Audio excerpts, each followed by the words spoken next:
Kokolen yang terletak di Jalan Raya Denpasar Bedugul, Mekarsari, Kecamatan Baturiti, Kabupaten Tabanan, Bali, adalah tempat wisata di Bali sekaligus wahana edukasi bagi anak-anak, mempelajari bagaimana proses pembuatan coklat yang lezat. Di Kokolen ada edukasi mulai dari penanaman bibit, mempelajari pohon dan buah coklat, sampai dengan proses pengemasan coklat yang sudah siap untuk dijual.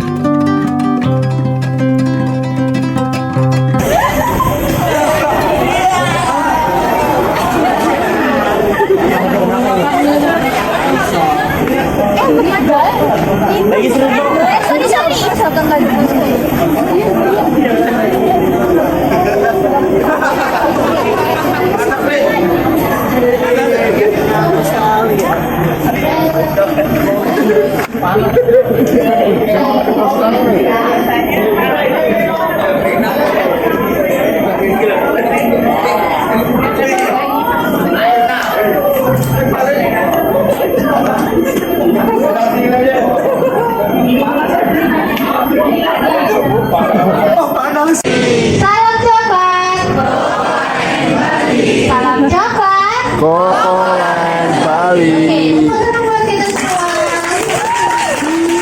Oke, terima kasih banyak. Nah, hari ini kita akan mulai untuk sharing sessionnya ya. Nah, di sini kita punya contoh pohon kakao yang sudah berumur 12 tahun. Yang ini, ya. Yang ini sudah berumur 12 tahun. Ya. Kemudian kita ada 3 jenis-jenis buah kakao di sini. Nah, yang pertama namanya ini Forastero, bentuknya tuh oval, tekstur kulitnya tuh halus kayak gini. Yang kedua namanya Criollo, bentuknya tuh lonjong, tekstur kulitnya kasar kayak gini ya. Kemudian yang ketiga adalah Trinitario atau yang persilangan dia. Ini dia yang persilangan antara Forastero dengan Trinitario. Nah, kemudian untuk kandungan butternya, untuk Forastero dengan Trinitario kandungan butternya 40%, untuk Criollo 60%. Nah, Criollo lebih banyak kandungan butternya, tetapi jarang ada di Indonesia karena tidak cocok dengan iklim tropis kita. Ya, jadi yang ada cuma 2 ini aja. Kemudian kita ada yang sini adalah contohnya yang Trinitario atau yang persilangan. Ya. Kemudian kita lanjut ke bunga kakao. Nah, dalam satu pohon per tahunnya dia bisa berbunga kurang lebih 6.000 bunga. Dari 6.000 bunga ini tidak semuanya bisa menjadi buah, cuma 1% saja bisa menjadi buah. Ya, karena nanti kalau ada hujan, ada angin, pasti bunganya cepat rontok atau jatuh. Jadi yang bisa berbuah cuma 1% saja. Dari 6.000, 1% cuma 60 buah per pohon dan per tahunnya saja. Ya. Kemudian kita lanjut untuk tingkat pematangan buah, ada 2 jenis. Nah, dari yang muda berwarna hijau seperti ini, teman-teman bisa lihat. Nanti kalau udah matang dia akan berwarna kuning. Ya. Nah, yang kedua, dari yang muda berwarna merah pekat sekali. Nanti kalau udah matang dia akan berwarna merah ke orange kayak ini. Jadi yang ini sudah siap dipanen atau dipetik. Ya. Kemudian kita lanjut ke pemetikan buah kakao. Biasanya kalau teman-teman lihat pasti menggunakan tangan dan caranya itu diputar-putar untuk memetik buah kakaonya. Nah, itu caranya salah. Itu bisa melukai batang kakao. Kalau di sini kita memetik buah kakao menggunakan gunting atau kates seperti ini.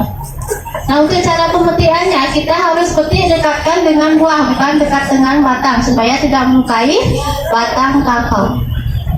Ya, nanti kalau teman-teman punya pohon kakao jangan petiknya diputar-putar, caranya itu diputar-putar pakai gunting atau pisau. Kalau yang besar kayak gini, teman-teman bisa menggunakan galah yang diisiin pisau, jangan dipanjat.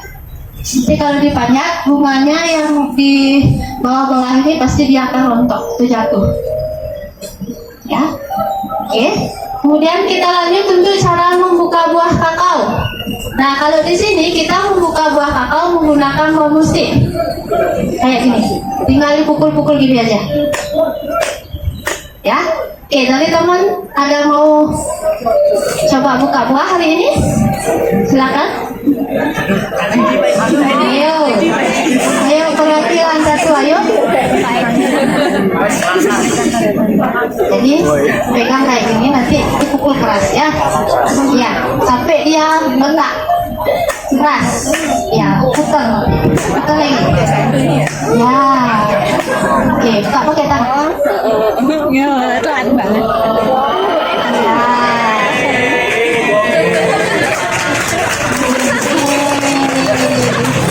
Teman-teman sudah pernah nyicipin buah kakao? Belum. Oke, silakan bisa dibagi-bagiin sama teman-temannya.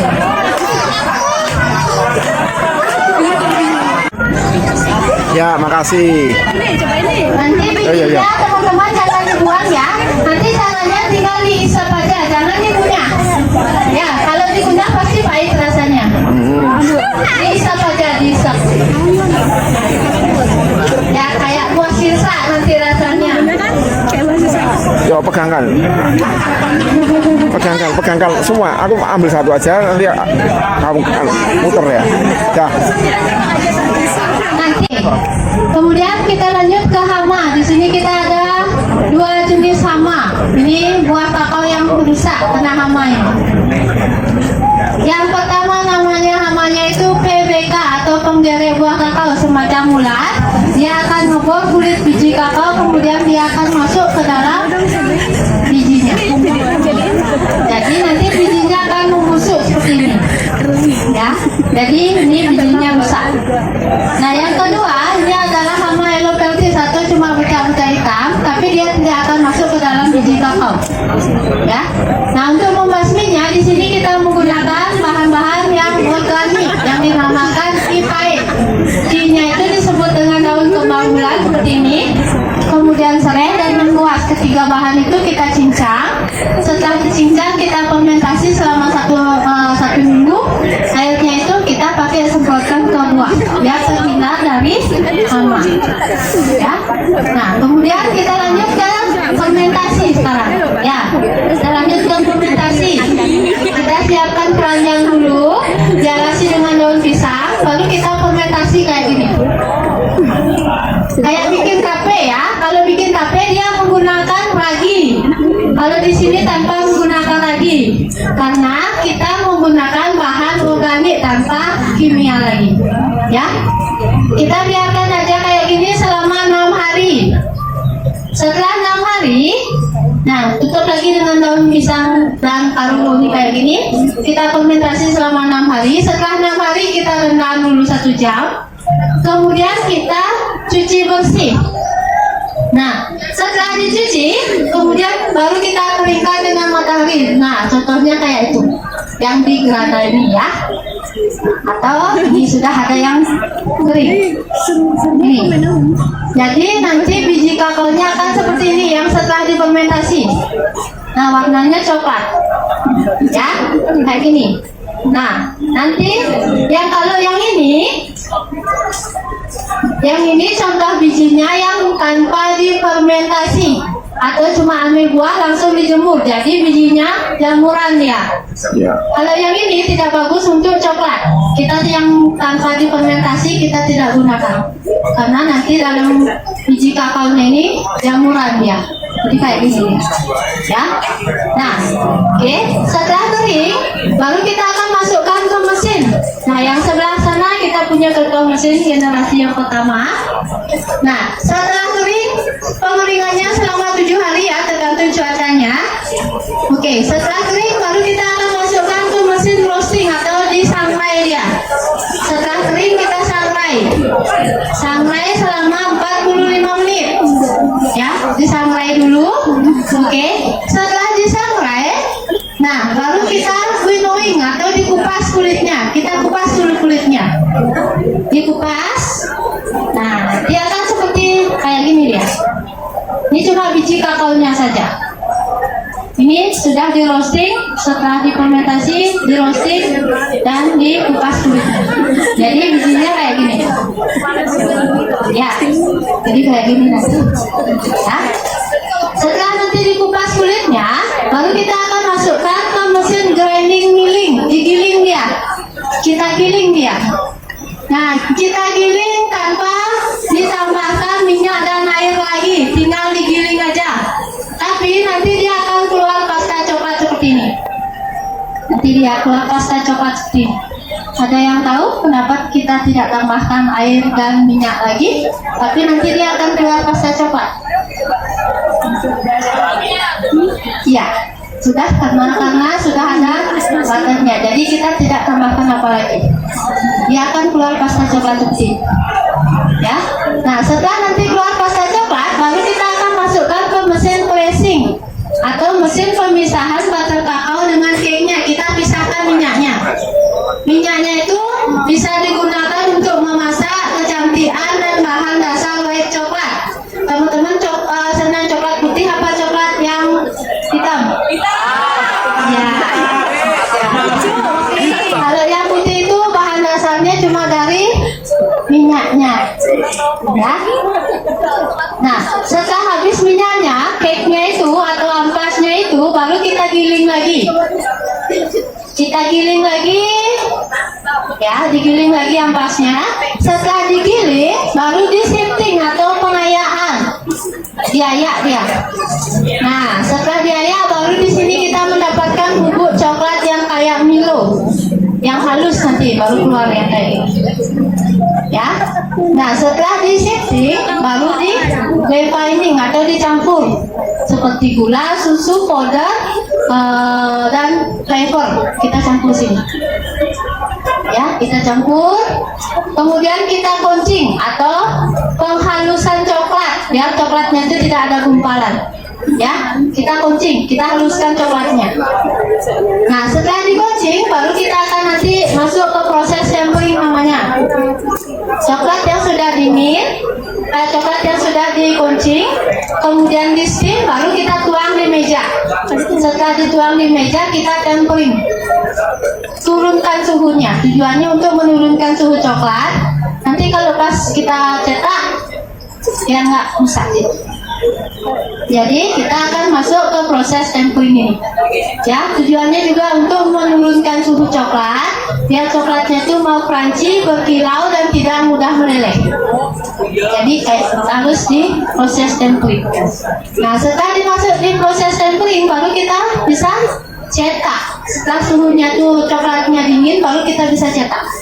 Ya, setelah dicetak, baru kita masukkan ke pendingin selama 1 hari. Nah, setelah dimasukkan ke pendingin selama 1 hari, nah kemudian baru kita wrapping atau pengistirahatan coklat. Di sini kita penting juga. Tujuannya untuk mengetahui coklatnya sudah pas campurannya atau belum, atau coklatnya ada yang masih naik, butter kakaonya atau enggak. Kalau yang masih putih-putih itu bukan rusak, tapi butter kakaonya itu naik ya. Berarti dia belum tercampur rata. Jadi kalau ada yang kayak gitu, kita kembalikan lagi ke mesin refining, kita campur lagi.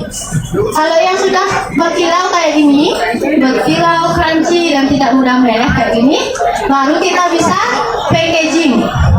Ya, menggunakan karton. Jadi coklat kita aman dibawa kemanapun. Dan coklat kita organik, coklat organik terbaik nomor 1 di Bali. Kita sudah punya sertifikatnya, ya. Oke, terima kasih. Oke, sebelum kami tutup, dari teman-teman ada yang mau bertanya sebelumnya?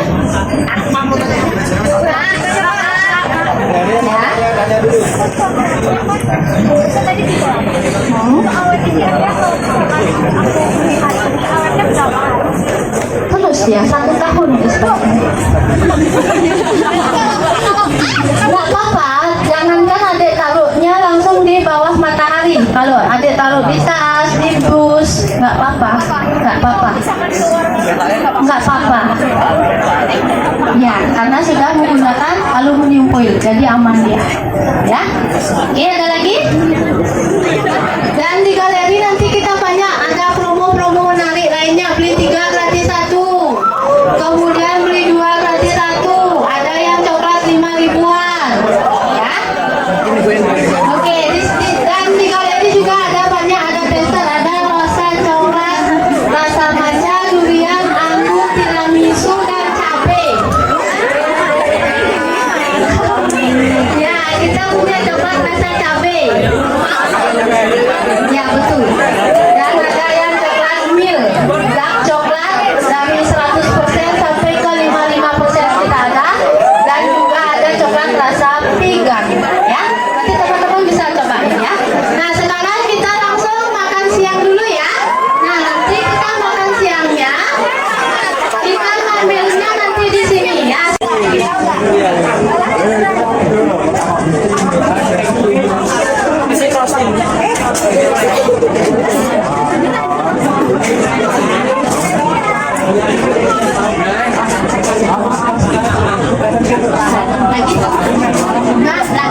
Menggunakan bahan coklat 80%, menggunakan kurang sampah.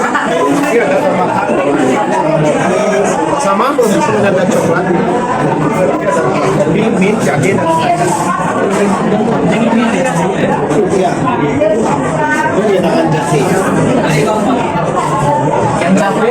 Jahe biasanya kosong. Kalau yang lain mungkin bisa.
Ayo silakan.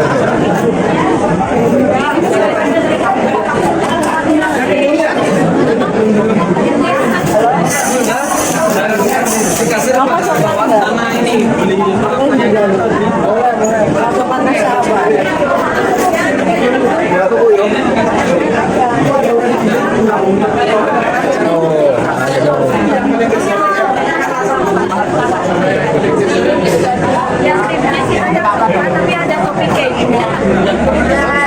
Ya, yang ini yang paling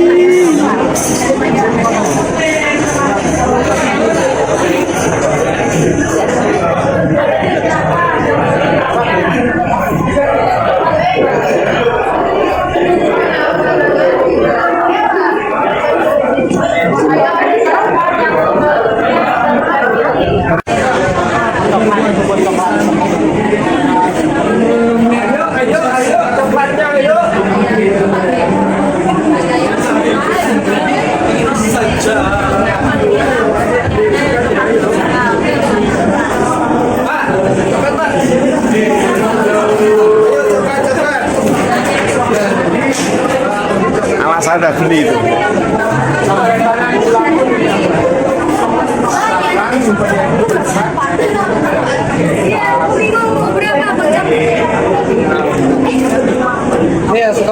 Ini coklat eceran, teman-teman. Per gramnya Rp500 kurang lebih ya. Rp5.000 ya. 500 perak satu. Oh, 500 gram ya. 5.000.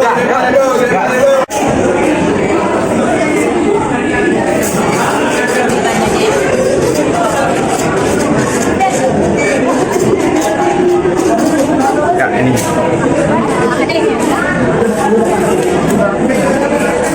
Laris ya. Laris.